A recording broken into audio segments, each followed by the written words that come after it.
Well, what's the question exactly? Yeah. So is it like not saying that Moses wrote it? Is it like conceding too much to the, I don't know, liberal view Yes. without any reason? Yeah. Well, as he was trying to tell you, if you want to tell him, just I'll mention the councils. Yeah. No one challenged, no Orthodox Christian or Jew. When I say Orthodox, meaning those who held to the historic faith, even Jews. Yep. No one that we know of. If there's someone, he would be the odd man out. The virtual unanimous teaching Yep. from the time of Christ among Jews, Christians, up until, let's say, Enlightenment, Moses wrote the bulk of the Pentateuch. Why do I say bulk? Because Christians saw Deuteronomy 34. There it's mentioned Moses' burial. Yep. So that part they believed a prophet comes later. Just like Joshua, belief is he wrote the bulk of it, but Joshua 24 records his death.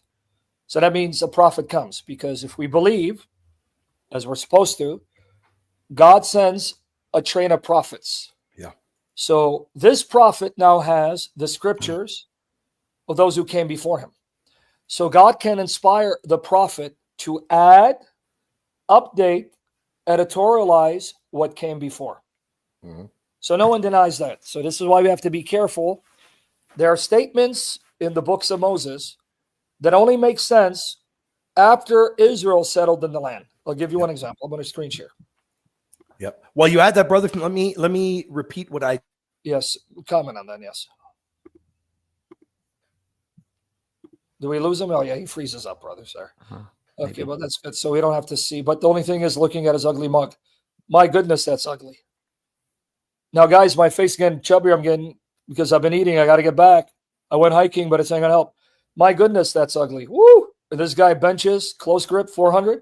Looks like he's been benching 400-pound pizzeria off his chest. All right, that happens to me at least once a show, man. My goodness, I got raptured. I'm back. We're just singing your praises, brother. Yeah, I bet. Go ahead, brother. Go ahead. Now finish your point, though. You're going to finish your point. I wanted to emphasize what I said earlier, and I want Tim to realize how important that is. When we're talking about, and the reason I mentioned Florence and Trent, as you know very well, brother, the reason I mentioned them, the canon is dealt with there, meaning what books go into our Holy Bible. And when they do deal with those books, they are given and attributed as authored from Moses. So these are non-negotiables. As a Catholic, we need to be very careful not to fall into the liberal trap, because we do believe in Mosaic authorship. And even the early Jews did. Now, I don't know, like Sam said, I have no idea if there are Jews at a later period that deny it. But I can tell you one thing. Early Philo of Alexandria believed it was Mosaic authorship. And Josephus, early Jewish historian, you know this, Sam, believed that it was Mosaic authorship as well. Yeah, so you'll have this unbroken tradition up until the Enlightenment among Jews, Christians. Moses wrote the bulk of it because Deuteronomy 34, someone else wrote. But our view of inspiration doesn't mean, this is where you have to be careful, that prophets who came later would be authorized by God to add to the books that were before them and to either make updates to them. Because remember, I can imagine the kind of script that Moses used would have been different from the script that the Jews would have used when they returned from Babylon. So obviously there'd have to be an updating. Yeah. Similar, to understand what I'm saying, and I'll give you the verses, to Elizabethan English, to modern English. If I show you how they wrote English in the 1600s, it is so hard to read. Yep. Their S's look like long F's. Yep. So that we account for. Now, an example of what we call an editorial update of a portion of Moses, Genesis 14:14, just one of many examples, says this. When Abraham heard that his nephew had been taken captive, he led forth his trained men, born in his house, 318 of them, went in pursuit as far as Dan. There was no Dan at the time of Abraham, nor at the time of Moses writing in the wilderness. Dan is the piece of parcel given to the tribe of Dan after Joshua conquered. You see my point? Yeah, yeah. Moses was in the wilderness. He did not enter the promised land, right? So that Yeah. means this must have been written later. Mhm. Now, that doesn't mean Moses didn't write the bulk of it. That means someone is now changing the name of a place so that it corresponds with the name known at the time, let's say, of the Israelites. So that means someone comes and says, so now Israel know what Moses is talking about. I'll change it to that. Now, can prophets do that? Yes, because they're inspired. Yep. We don't believe Moses died and God went silent. He kept raising prophets. And these prophets would add, like it said, Joshua added to the book of the law. And then Joshua dies and someone mentions his death. So the bulk of Moses written by Moses. Yep. There are things updated. Now, where do we get this from? Well, number one, even if you go to Daniel 9, here's the principle right here. And I'm going to show you from the Lord. Oh, sorry, I meant Daniel 9. I didn't say 8. Yeah. All right, anyway. Watch here. Daniel 9, notice he has scriptures and he's studying them. One of them is the revelation of Jeremiah. Here it is, Daniel 9, 1-3. Notice 2, I, Daniel, perceived in the books. Notice books. He's got a number of them. The number of years that according to the word of the Lord to the prophet Jeremiah must be fulfilled for the devastation of Jerusalem. Now, why is this astonishing? Daniel, Jeremiah, Ezekiel are contemporaries. Daniel is taken into captivity, I would believe, around the first deportation. So Yeah. either 604, 597 BC. During his time, you have Ezekiel writing in Iraq as well. So Ezekiel's taken. He lives in Shinar, that's in Iraq. Daniel is living in the palace of the king. And then Jeremiah is writing in Jerusalem. You have 3 prophets whose writings we have. And by the time Daniel writes this part, notice it's in the reign of Ahasuerus the Mede. Nebuchadnezzar is dead. Jeremiah has died. But he has a copy of Jeremiah. See how that works? Yep. Here's a prophet reading the books of the prophets. And he's reading a book of Jeremiah. That means Jeremiah's book reached him. He heard about Jeremiah and he made sure that he had the book because he knew he's a prophet like him and God would reveal to him stuff he hadn't read to Daniel. So then he sees that in Jeremiah, God said that the captivity would last 70 years. And now he knows the time is over. So now he's asking God, what's next? Now, does he have Moses? Yeah. Daniel 9:11. All Israel has transgressed your law. What law? Turn aside, refuse and obey your voice. So the curse and the oath written in the law of Moses. So he has the book of Moses. And he's mentioning them, the curses found in Leviticus 26, Deuteronomy 28. That if you don't obey God, this is what God's going to do. And he's saying, God, we have sinned like your servant Moses said, and the curses that Moses warned have fallen on us. So he has Moses. Here again, just as it is written in the law of Moses. So you see, you have this unbroken chain, prophet to prophet to prophet to Jesus. Moses wrote the law. Yep. Now, do we know what law? Yeah, what you read. How do I know? Okay, I'm going to show you an example of our Lord. And there are other examples as well. To be very clear, brother, none of them violate the traditional authorship of the book. The early fathers would have been aware of them, and the early Jews were aware of them as well. Yeah, and the liberal position doesn't have any way of disproving this, right? No, There There only isn't any. Their arguments that have come up with have been refuted, not by conservatives, even though conservatives have refuted them. You have even, for example, let me find it to you. I haven't read it yet, but this man he wasn't a conservative Jew. He was a scholar, and he wrote this book. He wrote a book destroying what's called the documentary hypothesis of Moses. Now, this is the problem with me. I got too many books. I don't have time to read them all. If you can put me full screen. Yes, definitely, brother. Right here. Muhammad Rajim. Bismillah ar-Rahman ar-Rahim. All right, you see this right here? The documentary hypothesis and the composition of Pentateuch, Umberto Casuto. He, not as a conservative, now you can put me back, bro. Shoot, look, I'm still late. All right, not as a conservative, yeah, because I had to drop 25 pounds. I gained it. But anyway, not as a conservative, but as a scholar, he went through what's called the documentary hypothesis and destroyed it. He goes, number one, there is no external archaeological proof of the theory. Number two, eternally, the internal evidence destroys this theory. The theory went like this, just not to belabor the point.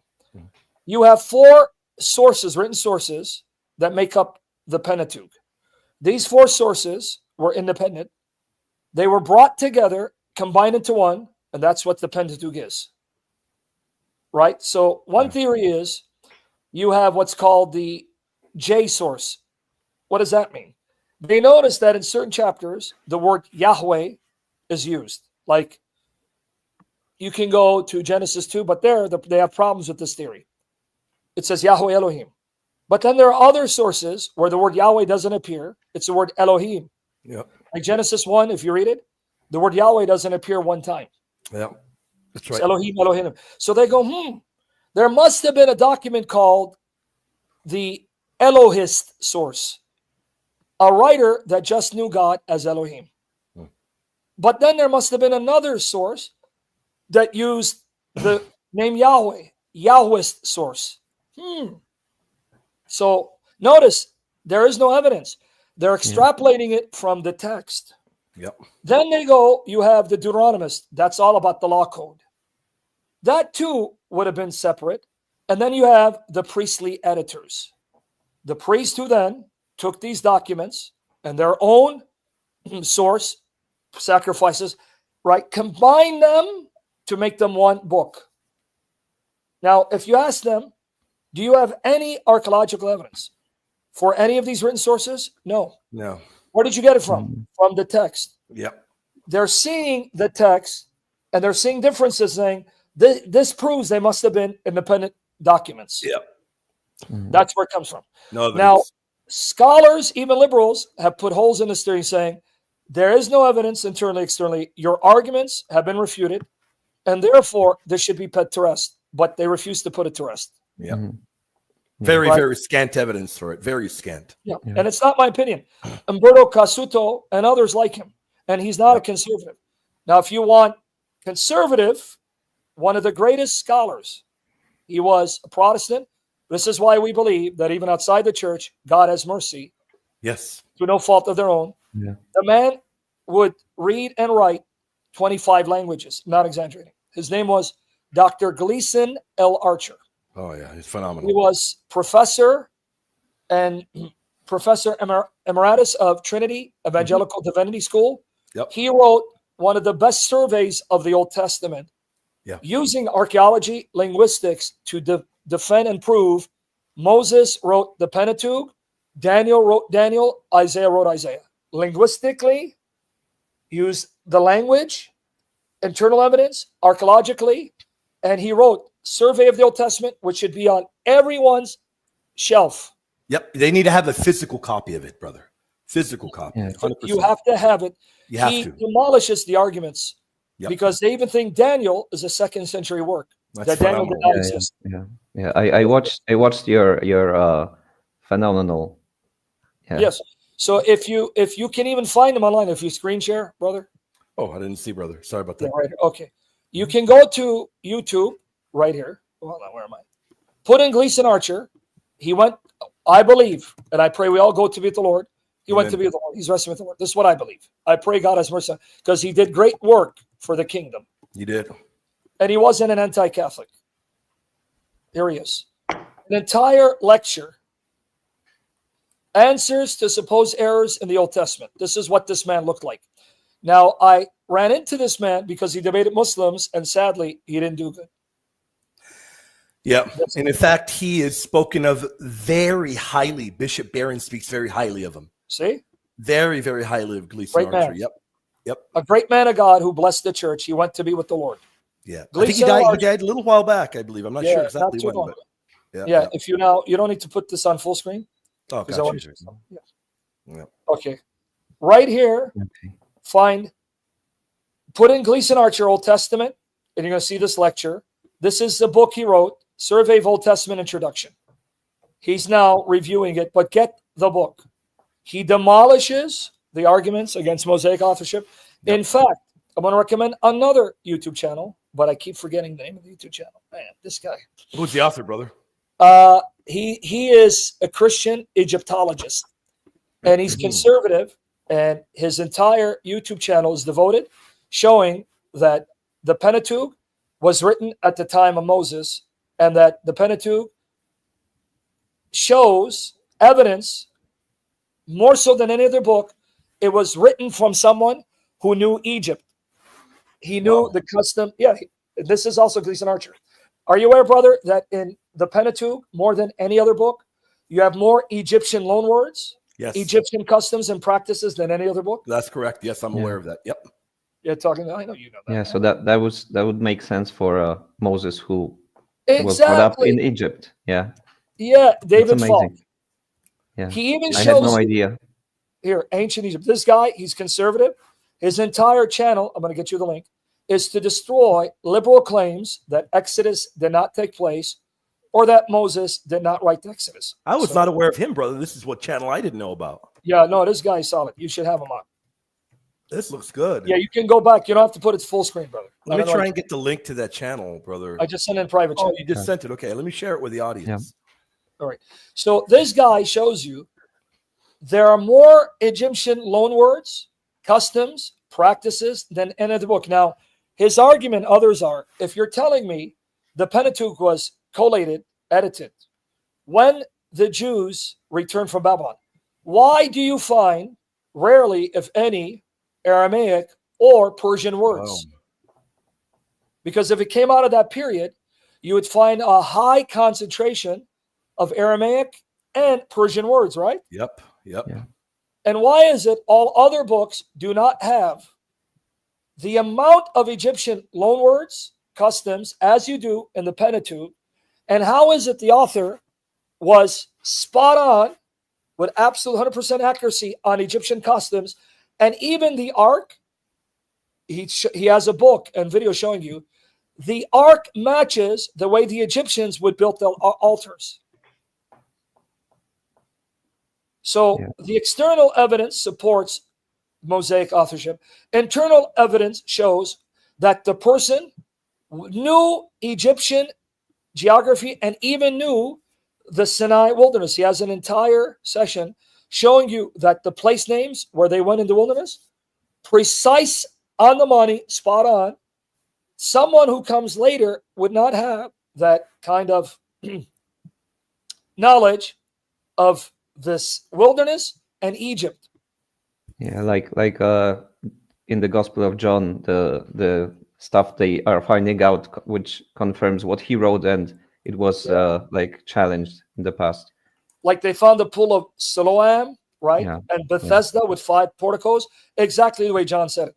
Now, the other thing, Jesus seals the deal. Yep. He quotes Genesis 1:27. Sorry, not cross references. And he quotes Genesis 2:24 as sacred history.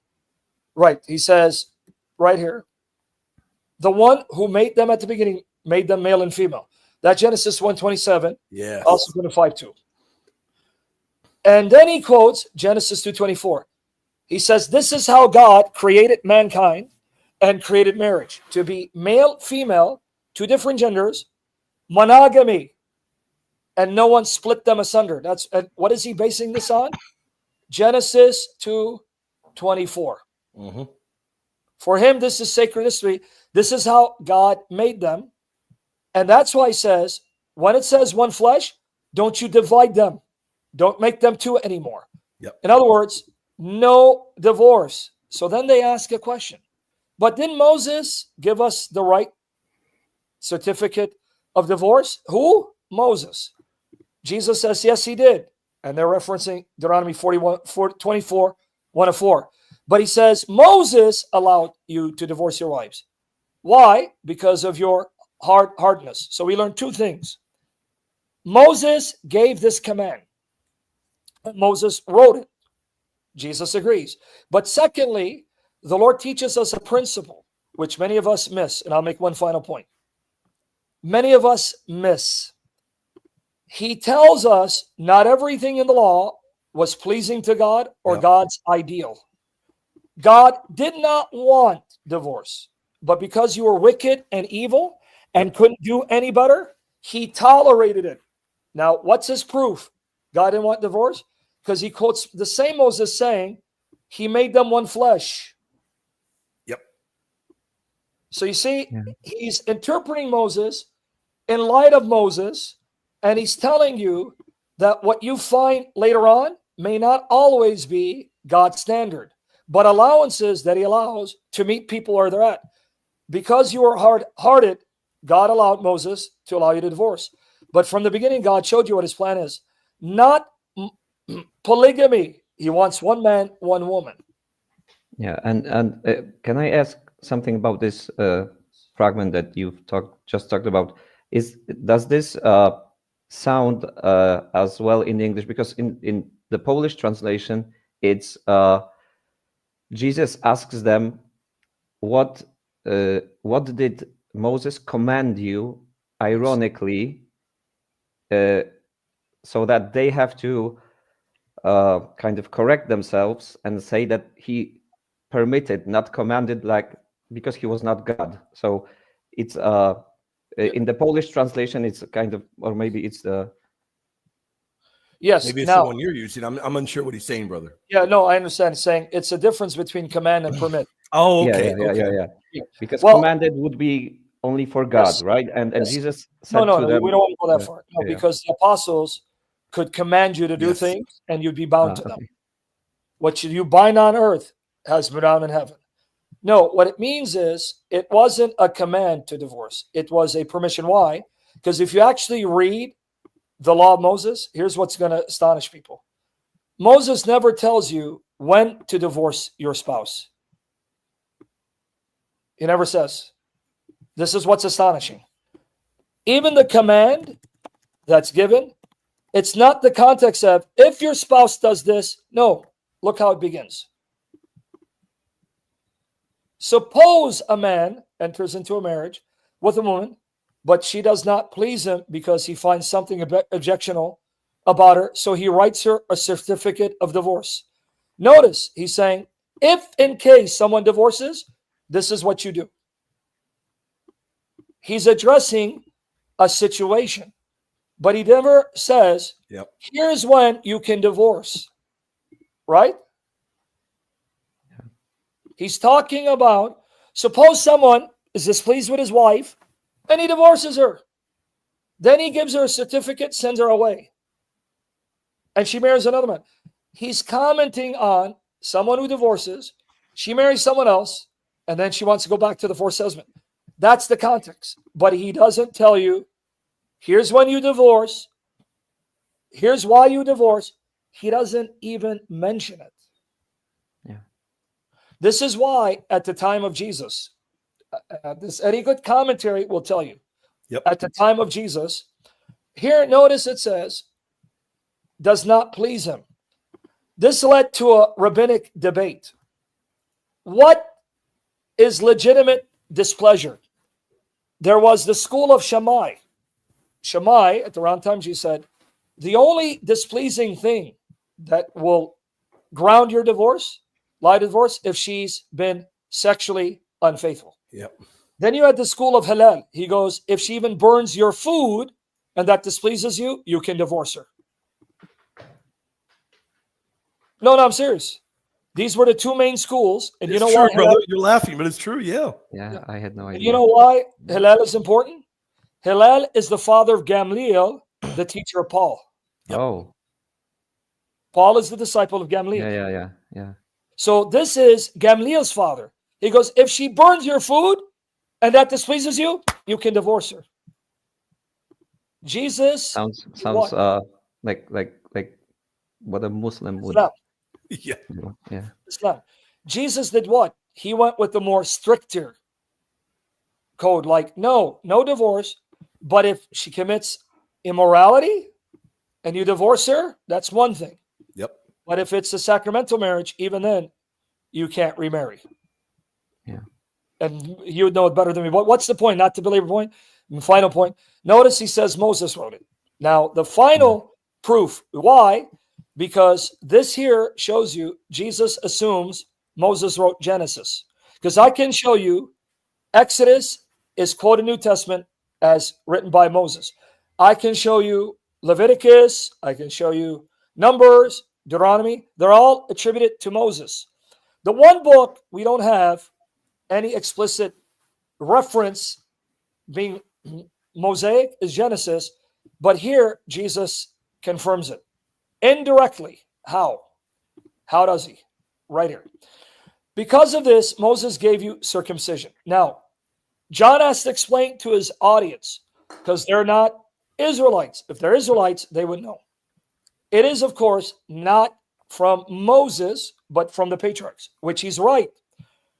The command to circumcise wasn't given through Moses on Sinai. It's found in Genesis 17.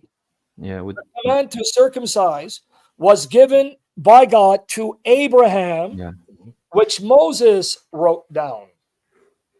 So Moses does not repeat anywhere else in the law, you got to get circumcised. He only says, when it comes to the right of the purification of the woman, that she can then, because she has to wait, if she has a child, a male, 30 days, she's unclean.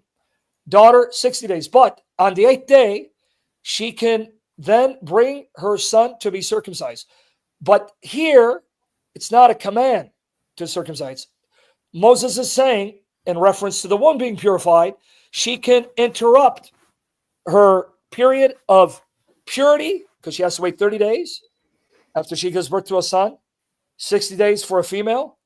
She can interrupt that purification process by bringing her son to be circumcised on the 8th day. But where do we find the command? Genesis 17. Yeah. Who received the command? Abraham. But who wrote it down? Moses. That's why Jesus says, Moses gave you circumcision. Yeah. So on that point, is brother, it, we're going to have to go to somebody else. Yeah, yeah. Brother. We've got a Just lot of people backstage, one last brother. sentence. Is it a valid Really quick parallel to say, for example, to a Protestant? Also in the Old Testament, before anything was written, there was a whole tradition before that, right? Because Moses wrote about the patriarchs before him, and there was final point, brother, because I got it jam-packed backstage, brother. On their tradition, what? What was the tradition? Real quick. Yeah, what? Yeah, is it like a valid argument that there's a tradition of the church, and later there are scriptures in the New Testament, and it was the same in the Old, because before Moses wrote anything, there was oral tradition, you mean? Yeah, there was this tradition before he wrote anything. Oral tradition? Yeah, real quickly answer your question. Not only must there have been a tradition that was passed on, but also there's some evidence, by the way Moses writes, he actually had written records that were written before him as far back as perhaps even Noah. Yeah. There's some evidence that they would have had actually written records that they kept, which Moses would have used in compiling the Mosaic Law. Okay. So there you go.